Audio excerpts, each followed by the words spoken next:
Movie theatre की seat हमेशा red colour की ही क्यों होती हैं? और आज आप भारत का एक ऐसा स्कूल देखने वाले हैं जहां पहुंचने के लिए बच्चों को भैया हकीकत में दरिया पार करके जाना पड़ता है। साथ ही साथ क्या कभी आपने सोचा है कि अगर हर वक्त ही हम सनग्लासेस लगाए रखें तो क्या होगा? तो किसी का भाई किसी की जान देखने के बाद न्यूटन भैया जो नाराज हो गए हैं उन्हें मनाते हुए चलिए शुरू करते हैं आज के नॉलेजेबल अध्याय को। Fact number 18। गाइस, नॉर्मली किसी भी देश की गवर्नमेंट अपने पार्षद को जनता की भलाई के लिए कोई भी बजट या फिर धनराशि अनाउंस करती है, लेकिन क्या आपको पता है कि इस दुनिया में एक ऐसी गवर्नमेंट भी मौजूद है जो कि अपने पार्षद को जनता की भलाई के लिए कुछ और नहीं बल्कि उल्लू खरीदने के लिए पैसे देती है। अबे क्या मतलब, जनता का उल्लू काटना क्या कम कर दिया? जो हकीकत के उल्लू चाहिए आप लोगों को। असल में गाइस मैं बात कर रहा हूँ यूएसए के ओहायो की, जहाँ की एक मान्यता के अनुसार जो भी गवर्नमेंट यहाँ पर सेलेक्ट होकर आती है वो सबसे पहले अपने पार्षद को एक बहुत बड़ा अमाउंट सिर्फ इसलिए साइन करती है ताकि वो उल्लुओं को खरीद सके। असल में गाइस यहाँ की गवर्नमेंट का ये मानना है कि अगर सेलेक्ट होने के बाद वो गवर्नमेंट देश के पैसे से सबसे पहले उल्लुओं को खरीदेगी तो आगे आने वाला साल और उस पार्टी का भविष्य अपने आप ही उज्जवल हो जाएगा। और इसलिए ओहायो में हर बार इस अजीब सी चीज को किया जाता है। अजीब लेकिन सच। Fact number 17। गाइस, अक्सर आपने हमारे देश के निब्बाओं को लोगों के सामने स्वैग झाड़ते हुए अक्सर ये बोलते हुए तो जरूर देखा होगा कि ब्रो गो टू हेल। तो भैया जब हमारे देश के निब्बा इतनी फीलिंग के साथ इस चीज को बोल रहे हैं तो आओ यारो, आज मैं आपको एक हकीकत के हेल लेकर ही चलता हूं। स्वागत है आपका दुनिया के इकलौते ऐसे विलेज में जिसका कि एक्चुअली में नाम हेल ही है। असल में गाइस बहुत ही कम लोगों को ये मालूम होगा, लेकिन नॉर्वे में मौजूद इस गांव को हकीकत में हेल के नाम से ही जाना जाता है। उससे भी ज्यादा अमेजिंग बात यह है दोस्तों कि इस गांव में मौजूद सभी स्कूल, हॉस्पिटल, बैंक्स और सारी ही चीजों के नाम भी हेल ही हैं। और ऐसा सिर्फ इसलिए है दोस्तों क्योंकि नॉर्वे की एक परंपरा के अनुसार हेल वर्ड लक को लेकर आता है। और अगर उनके ही देश में हकीकत का एक हेल मौजूद होगा तो ये देश काफी ज्यादा लकी भी बन जाएगा। और अपनी इसी अधेड़ मान्यता को साथ में लेकर चलते हुए नॉर्वे ने भैया हकीकत में अपने एक विलेज का नाम ही हेल रख डाला। तो नेक्स्ट टाइम अगर आपसे कोई भी कहता है कि जस्ट गो टू हेल तो ब्रो टेंशन नहीं लेने का, सबसे पहले फ्लाइट पकड़ के इसी जगह पर आ जाने का। Fact number 16। गाइस, नॉर्मली जब भी किसी भी घर में कोई भी बच्चा पैदा होता है तो भैया अलग अलग किस्म की मान्यताओं को निभाया जाता है। जैसे जब मैं पैदा हुआ था तो मेरी माँ ने 50 किलो सोना लोगों में ही बांट दिया था क्योंकि उनके घर में कुंवर कन्हैया जो पैदा हुए थे। अबे चुप हो जा फेंकू चंद, रेड पड़वाएगा क्या? मैं तो मजाक कर रहा था, लेकिन भैया बस मुझे इतना बता दो कि बच्चा पैदा होने के बाद उसे नोटों की चादर से कौन ढकता है यार? असल में गाइस अभी जानकर दंग रह जाएंगे, लेकिन इस दुनिया में मौजूद बहुत सी कम्युनिटीज की एक मान्यता के अनुसार वो लोग एक बच्चा पैदा होने के महज 1 घंटे के अंदर ही उसे कुछ इस तरीके से नोटों की चादर से ही ढक देते हैं, क्योंकि इन लोगों का कुछ ऐसा मानना है कि ऐसा करने से वो बच्चा आगे आने वाले समय में काफी ज्यादा प्रॉस्पेरस और रिच बन जाएगा। और इसलिए इस अजीब सी मान्यता को इन कम्युनिटीज में बहुत बड़े स्केल पर निभाया जाता है। वाओ। Fact number 15। गाइस, आपने भी इस चीज को नोटिस तो जरूर किया होगा कि जब भी हम 2 या फिर उससे भी ज्यादा आइसक्रीम्स को एक साथ खाते हैं तो भैया हमें तुरंत ही प्यास लगने लगती है। लेकिन क्या कभी आपने सोचा है कि जब भैया आइसक्रीम ठंडी होती है तो हमें प्यास लग कैसे सकती है? असल में गाइस जैसे कि हम सभी जानते हैं कि आइसक्रीम को मिल्क बेस्ड प्रोडक्ट का इस्तेमाल करते हुए उसमें शुगर और नमक को डालकर बनाया जाता है। अब जैसे कि हम सभी जानते हैं कि नमक में सोडियम अच्छी खासी क्वांटिटी में मौजूद होता है, तो जैसे ही शुगर और सोडियम हमारी बॉडी के अंदर पहुंचते हैं तो ये हमारी बॉडी में मौजूद सेल्स से पानी को एब्जॉर्ब करना शुरू कर देते हैं। एंड एज अ रिजल्ट आप जितनी ज्यादा आइसक्रीम खाते जाते हैं आप इंटरनली उतने ही ज्यादा ड्राई होने लगते हैं। और इसी चीज से ओवरकम करने के लिए हमारा ब्रेन हमें प्यास लगाने लगता है। वैसे इन जनरल आपने एक बार में कितनी ज्यादा आइसक्रीम्स को खाया है जरा अपने भाई को नीचे कमेंट में बताना जरूर, क्योंकि एक बार मैंने 12 आइसक्रीम्स को एक साथ खा लिया था। हाँ, वो बात अलग है कि उसके बाद मुझे फीवर आ गया था, मेरा गला भी बैठ गया था और पिछली कुछ वीडियोस में जो मेरी आवाज नहीं निकली है ना, उसका रीजन यही था। Fact number 14।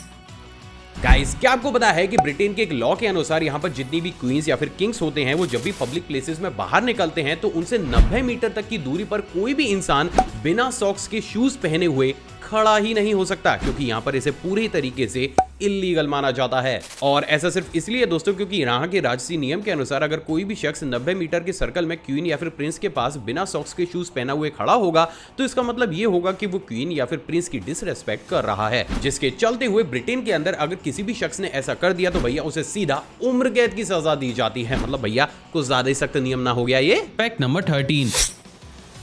गाइस जैसे कि हम सभी जानते हैं कि प्रेजेंट डेट में जापान काफी ज्यादा डिप्रेस कंट्री बन चुकी है और अपने लोगों के डिप्रेशन को निकालने के लिए भैया जापानीज गवर्नमेंट हद दर्जे का काम भी कर रही है और उसी का ही जीता जागता एग्जांपल अपने स्कूल में क्राई वर्कशॉप्स को बनाना है। असल में गाइस अभी जानकर दंग रह जाएंगे, लेकिन जापान के सभी स्कूलों में स्पेशली एक ऐसे कमरे को बनाया जाता है जिसके अंदर जाकर कोई भी स्टूडेंट कितने ही घंटों तक तेज रो सकता है। और ऐसा सिर्फ इसलिए है दोस्तों क्योंकि जापानीज गवर्नमेंट का ये मानना है कि अगर कोई भी बच्चा इस तरीके से रोएगा तो उसके दिमाग से स्ट्रेस और डिप्रेशन काफी ज्यादा कम हो जाएगा। साथ ही साथ क्योंकि लड़कों के दिमाग में तो भैया शुरू से ही यही भरा जाता है कि वो कभी भी रो ही नहीं सकते, तो प्रेजेंट डेट में जापानीज मेल इतने बड़े स्केल पर डिप्रेस होते हुए चले जा रहे हैं जिसके चलते हुए वीक में एक बार हर एक स्कूल में स्पेशली लड़कों को इसी रूम में ले जाकर जोर जबरदस्ती रुलाया जाता है। और वास्तव में ये चीज हमें कहीं ना कहीं ये रियलाइज कराती है कि भैया डिप्रेशन हमारी जिंदगी पर किस हद तक हावी हो रहा है। हाँ वो बात अलग है कि अगर आप माई इंडिया के फैक्ट्स देखते हो, क्योंकि यहाँ मैं आड़े तिरछे फैक्ट तुम लोगों को हंसाने के लिए बताता हूँ तो हंस जाया करो। और इसी बात में वीडियो पर लाइक कर दो, 15,000 का टारगेट है। भाई को बुरा लगेगा तुम्हारे अगर 15,000 नहीं हुए इस बार तो। Fact number 12। गाइस अभी तक तो आपने लोगों को भंडारे में मस्त पूड़ी और आलू की सब्जी चेपता हुआ तो जरूर देखा होगा, लेकिन क्या आपको पता है कि हमारे देश भारत में एक ऐसे भंडारे को भी आयोजित किया जाता है जिसमें लोगों को नहीं बल्कि पूरे सम्मान से सिर्फ और सिर्फ गायों को ही आमंत्रित किया जाता है। असल में गाइस मैं बात कर रहा हूँ भिंड के एक अनोखे भंडारे की जिसे पिछले 5 सालों से यहाँ का एक परिवार आयोजित कर रहा है। अमेजिंग बात यह है दोस्तों की इस भंडारे को किसी इंसान के लिए नहीं बल्कि आवारा और पालतू गायों के लिए ही आयोजित किया जाता है। और ऐसा सिर्फ इसलिए है दोस्तों क्योंकि यहाँ के लोगों का ये मानना है कि क्योंकि गाय एक सीधा सा एनिमल होता है, साथ ही साथ हिंदू धर्म में गाय का एक विशिष्ट स्थान भी होता है, तो इन्हीं सारी चीजों को ध्यान में रखते हुए पिछले 5 सालों से लगातार यहाँ पर इस अजीब से भंडारे को भी आयोजित किया जाता है। और वास्तव में ये चीज अपने आप में लाजवाब जरूर है। Fact number 11। गाइस बचपन से ही लोगों को एंटीक पेंटिंग्स, सिक्के और अलग अलग चीजें जमा करने का शौक होता है, लेकिन भैया मुझे बस इतना बता दो कि चूहे की पूंछ जमा करने का शौक भैया कैसे होता है यार। स्वागत है आपका बांग्लादेश में, जहां के अनवर पिछले कई सालों से कुछ और नहीं बल्कि चूहों को ही मारकर उनकी पूंछ को ही कलेक्ट कर रहे हैं। असल में गाइस ऐसा सिर्फ इसलिए है क्योंकि आज से कुछ समय पहले बांग्लादेशी गवर्नमेंट ने ये स्कीम निकाली थी कि जो भी इंसान जितनी बड़ी क्वांटिटी में चूहों की पूंछ को काटकर उन्हें सबमिट करेगा उन्हें उसी रेशो के हिसाब से गेहूं और चावल को दिया जाएगा। लेकिन क्योंकि प्रेजेंट डेट में वहां की गवर्नमेंट ने स्कीम पूरी तरीके से खत्म कर दिया, लेकिन फिर भी आसपास के लोग और किसान अनवर को बुलाकर स्पेशली उनसे चूहों को मरवा रहे हैं, जिसके बदले में वो लोग अनवर को गेहूं और जरूरत की चीजें भी देते हैं, जिसके चलते हुए प्रेजेंट डेट में अनवर को बांग्लादेश के अंदर रैट अनवर के नाम से जाना जाता है, जो कि प्रोफेशनल एक रैट कैचर है। मतलब भैया किस किस तरीके के धंधे चल रहे हैं इस दुनिया में। Fact number 10। गाइज आपने भी आज से कुछ दिन पहले फेमस एक्टर अनिल कपूर की इस वीडियो को तो जरूर देखा होगा जिसमें वो इस अजीब सी मशीन के चेंबर के अंदर लेटे हुए थे। लेकिन क्या आपको पता है कि हकीकत में ये चीज कोई नई नहीं बल्कि वेस्टर्न कंट्रीज में तो भैया बहुत पहले से होती हुई चली आ रही है। असल में गाइज इन तरीके की मशीन को हाइपरबेरिक ऑक्सीजन मशीन कहा जाता है, जो कि आपकी बॉडी पर हल्का सा प्रेशर को बढ़ाकर तेज स्पीड से आपकी बॉडी के अंदर ऑक्सीजन को भेजती है, जिसके चलते हुए जैसे ये ऑक्सीजन आपकी बॉडी के आरबीसीज के कांटेक्ट में आती है ये आपके पुराने सेल्स को रिपेयर करने के साथ साथ नए सेल्स को तेजी से बनाने लगती है एंड एज अ रिजल्ट आपके फेस पर ग्लो आने के साथ साथ झुर्रियां और बुढ़ापा भी देखना बंद हो जाता है। यानी कि इन शॉर्ट आप ये कह सकते हैं कि इस तरीके की मशीन आपके बूढ़े होने की स्पीड को एक तरीके से काफी ज्यादा स्लो कर देती है। अब अमेजिंग बात यह है दोस्तों कि इस तरीके की मशीन को आप लगभग 61 लाख रुपए देकर आसानी से खरीद भी सकते हैं और वेस्टर्न कंट्रीज में लगभग हर एक बड़ा सेलिब्रिटीज इसी तरीके की थेरेपी को भी लेता है, लेकिन इंडिया में शायद अभी लोगों के लिए थेरेपी कुछ नई है। Fact number 9।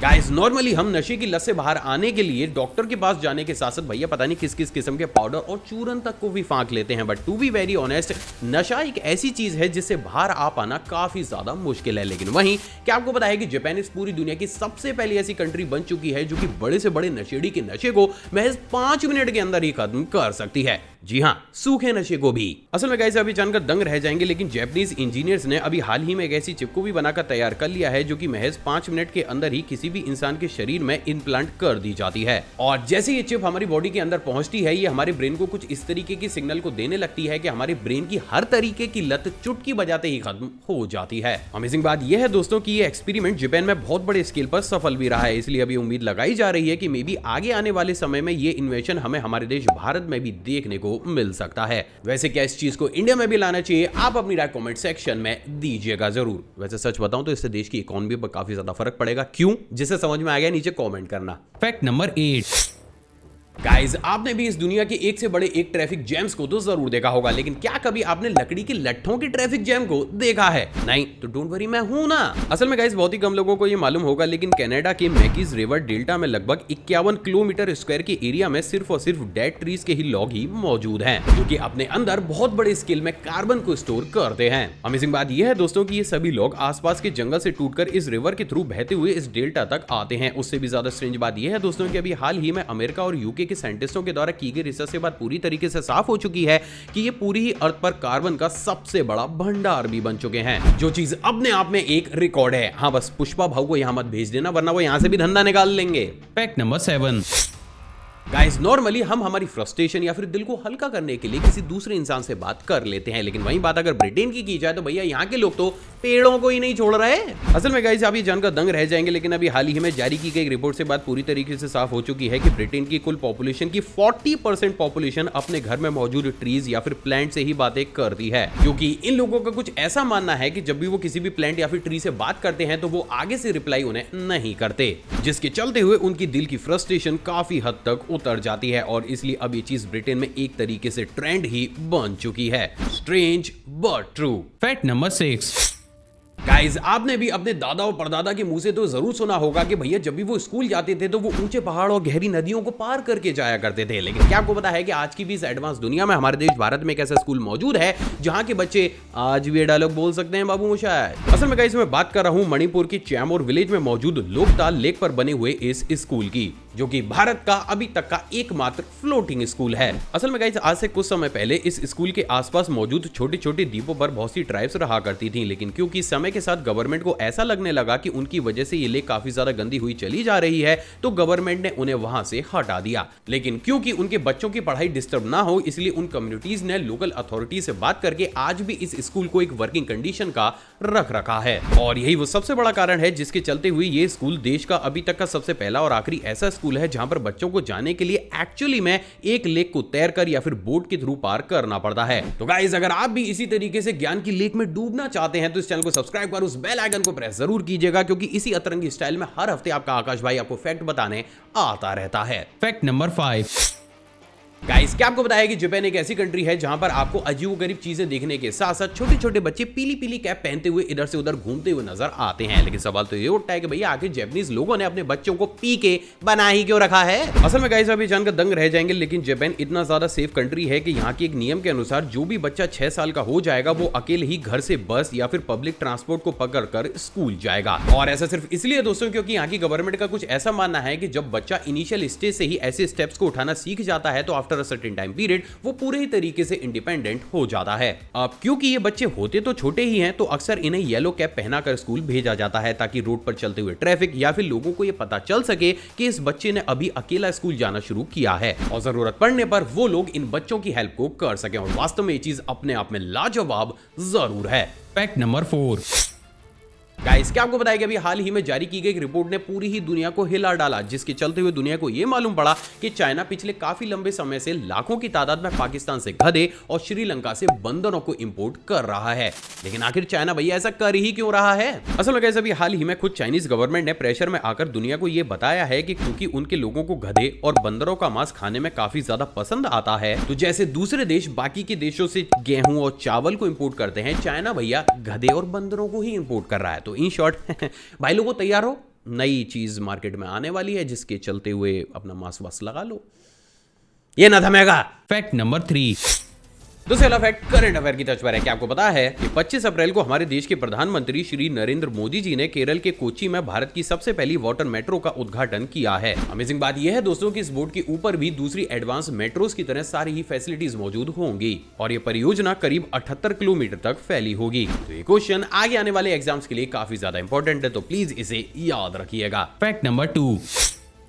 हर वक्त ही सनग्लासेस लगाए रखें तो क्या होगा? असल में गाइस, हमें से बहुत से ऐसे लोग हैं जो कि अपने स्वैग या फिर रौले को काटने के लिए भैया हर वक्त ही सनग्लासेस को लगाए इधर से उधर घूमते रहते हैं। लेकिन क्या आपको बताया कि हकीकत में अगर आप भी इस काम को करते हैं तो भैया आप अपनी हेल्थ के साथ खिलवाड़ कर रहे हैं। असल में गाइस, जब हम सनग्लासेस को लगाते हैं तो हमारा विजन एक तरीके से ऐसा हो जाता है जिसमें हमारी आंखों को राहत मिलने लगती है। अब इस कंडीशन में अगर आप तेज धूप में सनग्लासेस को लगाते हैं तो उससे हमें कोई ज्यादा फर्क नहीं पड़ता, लेकिन अगर आप इंडोर या फिर किसी भी पार्टी में सनग्लासेस को लगाए रखते हैं तो हमारे ब्रेन पर यह सिग्नल जाता है कि या तो बाहर बादल हो रखे हैं या फिर इवनिंग का समय चल रहा है, एंड एज अ रिजल्ट हमारा ब्रेन हमारी बॉडी को उसी तरीके से कैलिब्रेट करना शुरू कर देता है। अब क्योंकि हमारा ब्रेन ये मान चुका है कि भैया बाहर धूप है ही नहीं, तो वो सनलाइट के एक्सपोजर से हमारी स्किन को बचाने वाले मैकेनिज्म को कभी एक्टिव करता ही नहीं है, एंड एज अ रिजल्ट जब आप हल्की धूप या फिर अचानक से ही तेज धूप में निकल जाते हैं तो क्योंकि हमारा ब्रेन इस चीज के लिए रेडी होता ही नहीं है तो सन की हानिकारक रेज सीधा का सीधा हमारी स्किन पर पड़ने लगती है, एंड एज अ रिजल्ट हमें स्किन एलर्जीज सिर्फ और सिर्फ सनग्लासेस की वजह से ही होने लगती है। तो वहीं अब दोस्तों बात अगर दूसरे कारण की जाए तो क्योंकि एक इंसान जब ज्यादा लंबे समय तक सनग्लासेस को पहने रखता है तो वो एक तरीके से अपने ब्रेन को ये फीलिंग देने लगता है कि वो ऑलमोस्ट 24 घंटे ही इंडोर में मौजूद है।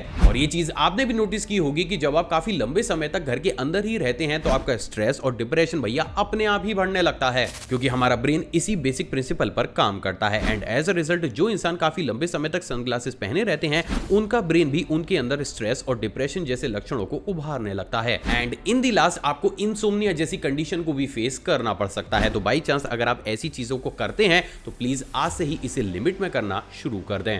Fact number 1।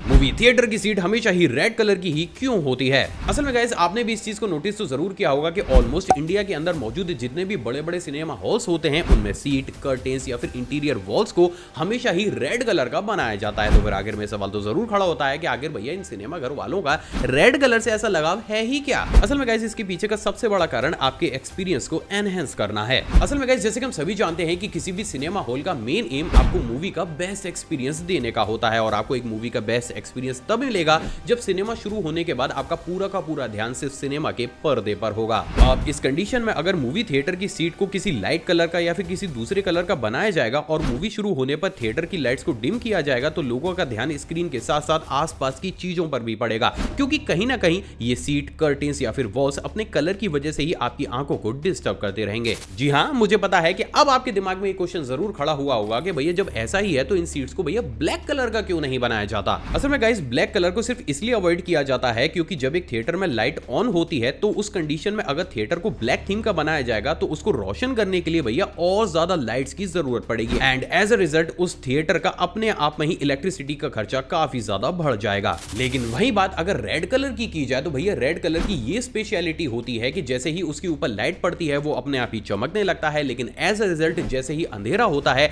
तो वो अपने आप से एक तरीके से इनविजिबल हो जाता है, और इसीलिए लाइट में थिएटर की सीटें आसानी से चमके जबकि अंधेरे में वो आपको डिस्टर्ब ना करें, इसलिए ऑलमोस्ट सभी सिनेमा घरों की सीटों और आसपास की चीजों को हमेशा रेड कलर का ही रखा जाता है। आई होप दोस्तों आज का एपिसोड आपको पसंद आया होगा और आपने ऑलरेडी इस वीडियो को लाइक कर दिया होगा। अगर आप मुझसे इंटरेक्शन को बढ़ाना चाहते हैं तो नीचे कमेंट सेक्शन में कमेंट जरूर कीजिएगा, क्योंकि हर एक के कमेंट को मैं पढ़ता हूं। साथ ही साथ आप चाहें तो मुझे इंस्टाग्राम पर भी फॉलो कर सकते हैं, जिसके लिए गूगल पर जाकर आपको आकाश अरोड़ा टाइप करना है और गूगल देवता सीधा का सीधा आपको मेरी इंस्टाग्राम आईडी तक ले आएंगे। एक और फ्रेश कमाल एपिसोड में आप सभी से दोबारा मुलाकात होगी दोस्तों। जय हिंद।